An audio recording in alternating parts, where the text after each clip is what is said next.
Najbolj znana slovenska znamka žitnih tablic Frutabela je svoj asortiman povečala z dvema novima okusoma, ki nam dasta takojšnjo energijo.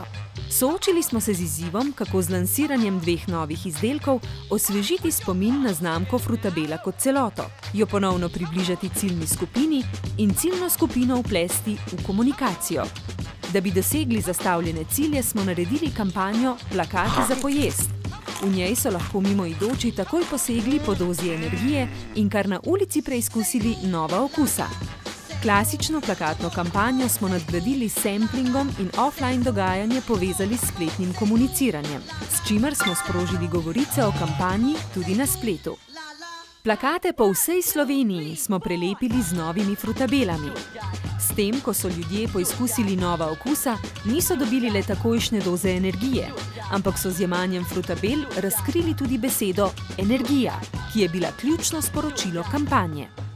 Kampanjo smo močno podprli na družbenih omrežjih, kjer smo bili s potrošniki v stalni interakciji. Na Frutabelini Facebook strani smo razkrivali lokacije plakatov, polepljenih s Frutabelami, se pogovarjali s privrženci in jim celo omogočili, da sami predlagajo lokacije, na katerih želijo, da postavimo plakate za pojest. Kampanja je tako navdušila naše privržence, da so se ob plakatih slikali in nam pošiljali svoje fotografije.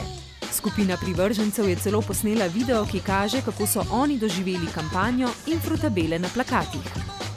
Debata o kampanji na Facebook strani je doživela neverjeten uspeh, saj smo dobili res veliko pozitivnih odzivov. Brez kakršnega koli Facebook oglaševanja so se dnevna aktivnost, doseg objav, viralnost in vpletenost privržencev močno povečali. Na uspeh kampanje pa kaže tudi veliko objav plakatov za pojest v tiskanih in spletnih medijih.